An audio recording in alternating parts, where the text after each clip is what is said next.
This video is the first in a three-part series covering the funding formula discussion for family day home educators in Alberta.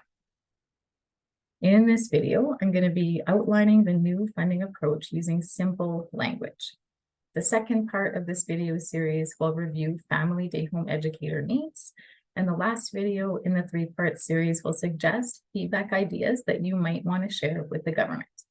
I'm Laura Woodman. I ran a family day home with a licensed agency in Alberta from 2009 until 2019, and I'm now a PhD student at the University of Alberta, where I research, support, and advocate for the needs of family childcare. If you are available, I invite you to join me for a live session on Saturday, November 25th between 10 a.m. and noon, so that we can overview and discuss the things that I'll be mentioning in these videos. So if you go to the government website, this is what you'll see: the Early Learning and Childcare Funding Formula Approach Engagement.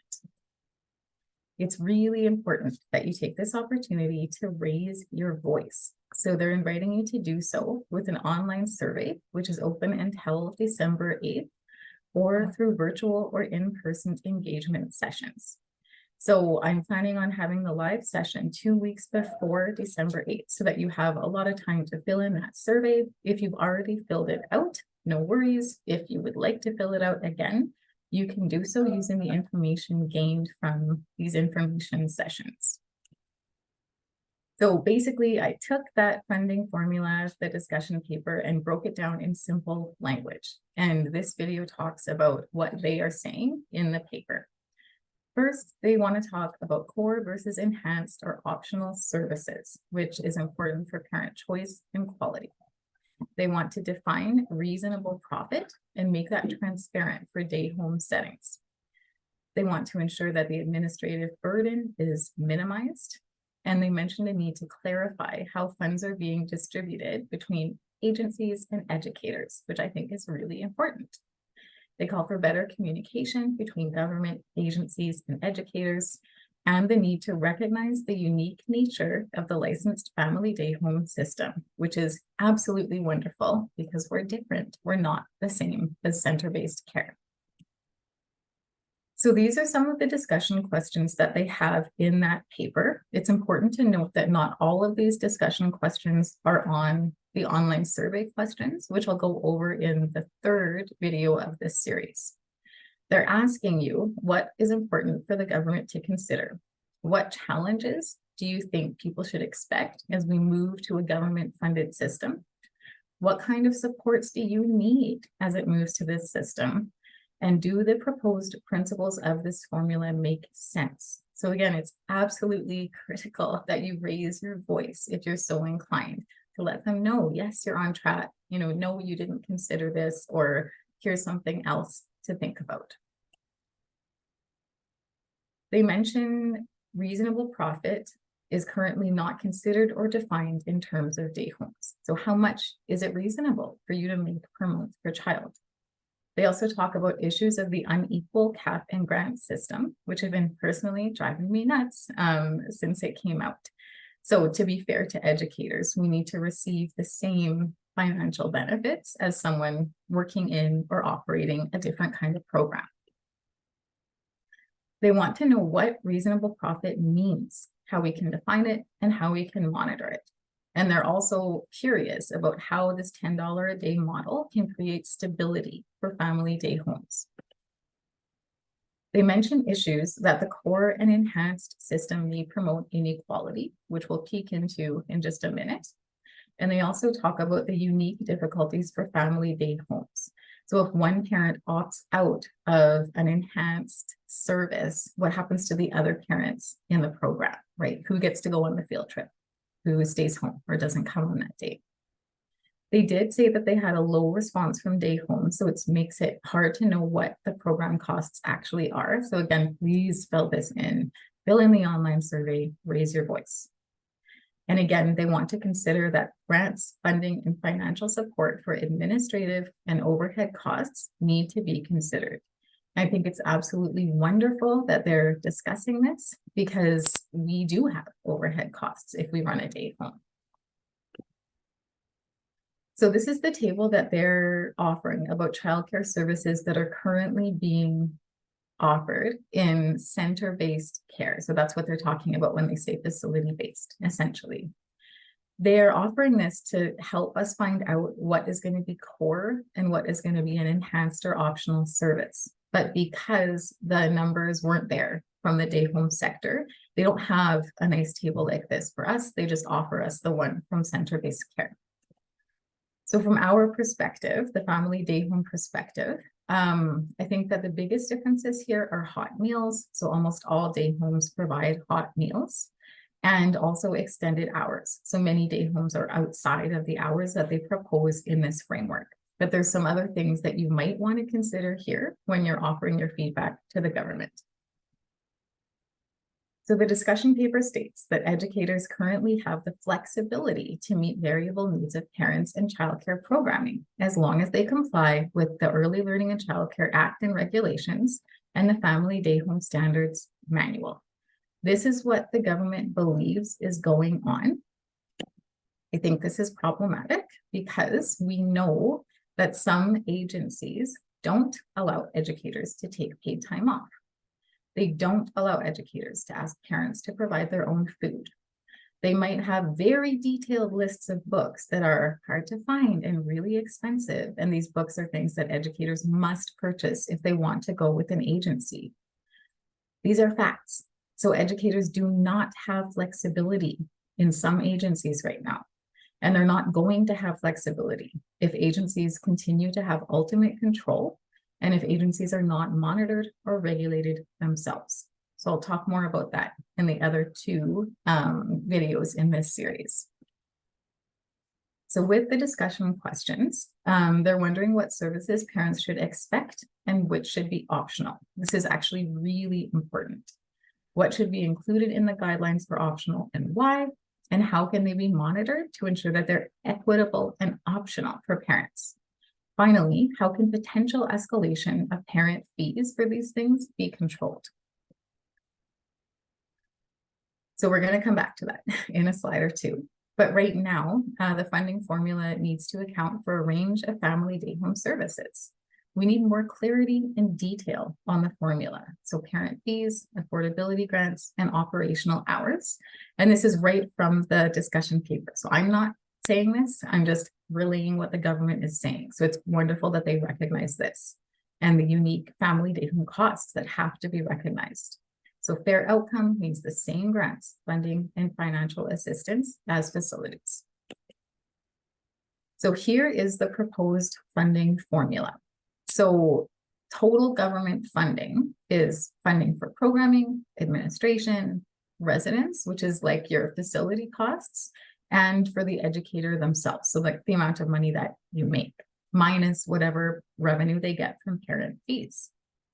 And when they're breaking down these costs, so programming is the activities and programs that we offer to meet children's developmental needs. So that might be arts and crafts, baking with children, high quality enriching environments and things like that.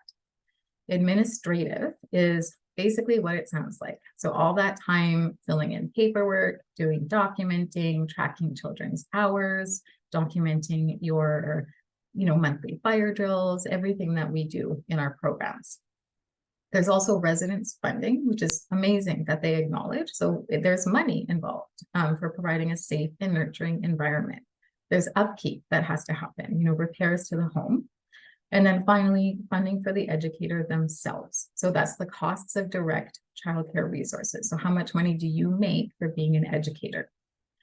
They say that the funding is going to take into account factors like geographic region. So in some areas, rent might be cheaper or more expensive, the number of spaces that you have. So if you only are permitted by your agency to care for 4 children, that will take into account versus 6 children, your operating hours and hours of care and other things.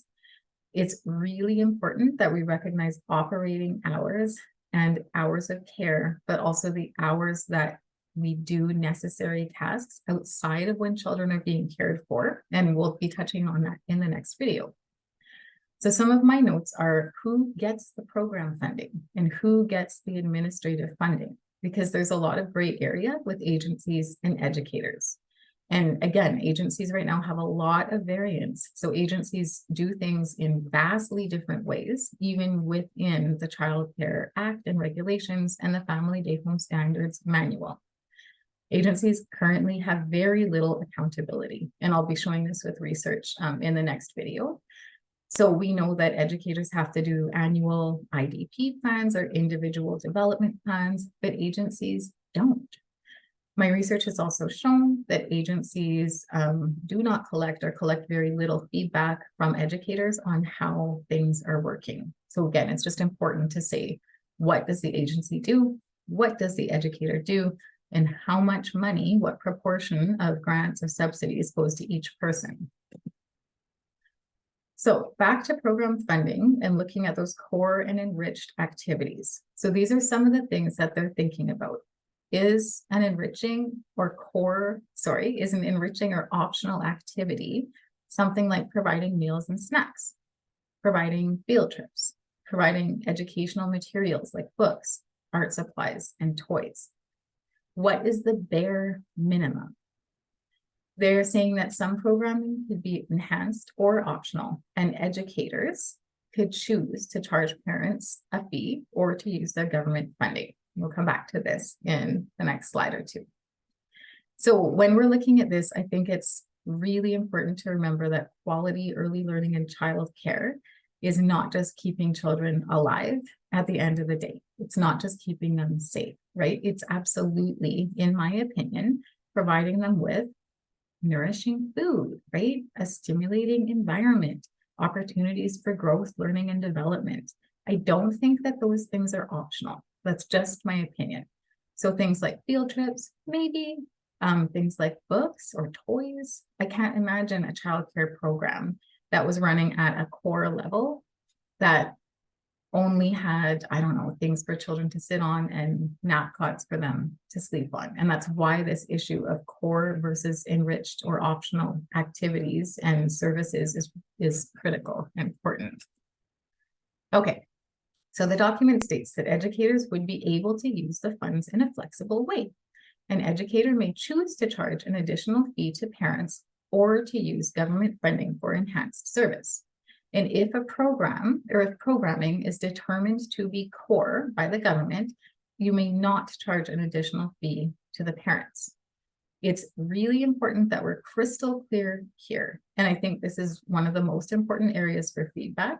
Do educators actually have free choice and free reign, or do agencies dictate this? It's key that that gets figured out, and that every educator, regardless of the agency that they're contracting with, has the same financial abilities and benefits as an educator working in a different agency.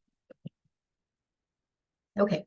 So do the costs identified accurately describe your costs? Is there anything missing? What factors should be considered for program funding, and what should be considered optional? So I really encourage you to take some time, like maybe with the children in your day home, just look around and think, essentially, what could we do without? Like if there was only so much money to go around, what could I get rid of and still offer high quality care for children whose parents may not be able to afford or may not choose to pay for something that was considered optional or enhanced?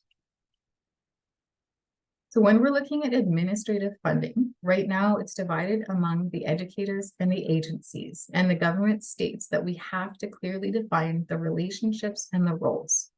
They also mention that agency fees need to be regulated or government grants provided to cover the cost of agency fees.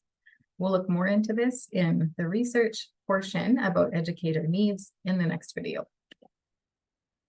Okay, so when we're looking at administrative funding, they're looking at things like bookkeeping, legal and insurance costs, small equipment and furniture purchase of things like tables, chairs, your fridge, stuff like that. And then office equipment, which I hope you have. So that's things like a computer, right? A printer, paper, toners, or ink. So they do say administrative expenses would be capped at a percentage of the educator's total government funding and parent fees. And they want to know if these costs are accurate or if there's anything missing. and anything else that you think should be considered. So my concerns with that in the government document are that only educator duties are outlined to that level of detail, but not the agencies. And agencies differ again. So some of what they do, or some of what they're meant to do in their contract, educators themselves do. That could be things like programming, parent communication. So both the agency and the educator are sending out communication to the parent. So who gets funding for that? Or do they acknowledge that that work is being done by both parties? Things like marketing are finding families. So I know in the 10 years that I ran my day home, there was a small handful of families that the agency referred me to, and the vast majority I found myself. So that involved like marketing, reaching out, doing interviews, things like that. So what is happening on a government document may not reflect what's happening in reality. And I think that's one of the things that should change. Finally is support, and I for supporting ourselves, right? So how much support is the agency doing? How much support are we figuring out on our own? And how can funding be allocated in a reasonable manner to both the agency and the educator? Okay, we're moving into residence funding. So they need to look at things like the program size, location, who owns it, if there's business loans or debt, which is more like a center-based kind of issue, but it might have to do with agencies as well. And also, we're in a unique position because we use our homes to provide childcare. So like we have to consider things like rent, insurance, utilities, and inflation. Our funding formula needs to be specific to us and well detailed. So some of the funding for residence expenses would be things like utilities, property insurance or renter's insurance, upkeep and janitorial expenses, which is like wonderful for them to consider, regular maintenance costs and repairs. They said capital costs would not be considered eligible, and that includes mortgage. Also, they do mention that educators can apply for tax deductions through the CRA for business expenses. I hope you already know that.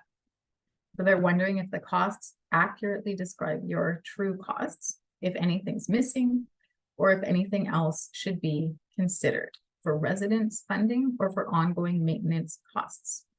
So something to think about. With family day home educator funding, what the government heard from stakeholders is that there's unique considerations to operating a day home. Many educators in day homes make less than minimum wage. They also work alone for long hours with limited breaks. So we want to make sure that our time and efforts are accounted for, and that that is taken into account when they're developing this new funding approach. They want to recognize that educator funding is based on regulated staff ratios and certificate requirements. And so we know what those ratios are, right? Like 1 to 6, more education that you have, the better it is, essentially. So this funding would provide costs for direct childcare. They're curious if the costs identified here accurately describe your costs, if anything is missing, and what factors should be considered for funding for you. So the income that you actually make.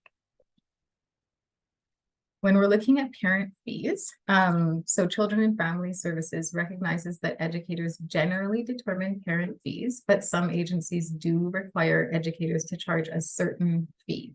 So they might say you don't get to charge $900 a month. In this agency, we charge $750. So there's not freedom with every agency to choose their own rates. Also, parent fees at many day homes are already really low. So we want to ensure that measures are in place so we can be competitive. And I don't want to say competitive. I want to say, so we have the chance to make a living, the same chance to make a living as an educator in a different setting would make. So when they're looking at parent fees, remember that little diagram about the different revenue sources, and then it had minus parent fees. That's what we're talking about here. So parents would pay a daily rate for full-time care during regular hours of operation, and they would pay an additional rate for extended care and overnight care, which makes sense. So they're defining regular hours of care here as between 7 a.m. to 6 p.m., Monday to Friday. I just want to point out that I would be concerned if every day home was expected to be open from 7 to 6. that would be a huge problem when we're working on our own. So that might be something you want to consider putting in the feedback, like something like core hours for day homes, maybe between 9 to 10 hours a day maximum. Over that, and I would honestly say over like 9 hours maximum, is extended care with an additional fee. Because educators at a center get to go home at the end of their 8 or 9 hour shift. You're already at home. And if the children are still there, they're still working, right? So they want to ask what issues you see with parent fees and how we might address those issues, and what factors or issues should be considered for determining parent fee for extended hours of care or overnight hours of care. So if you did decide to care for a child until 10 p.m. or until midnight, or you were going to have them overnight, how much money do you think you should make? How much money is reasonable to ask parents to pay?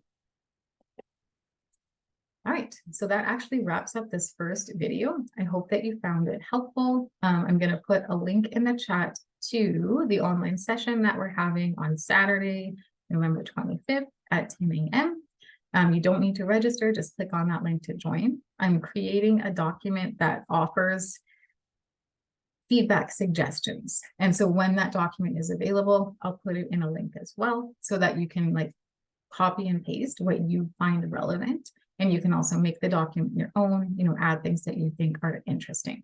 I hope you found this helpful. I look forward to seeing you soon, and I hope you have a wonderful day. Thank you for all the care that you provide to Alberta children and families.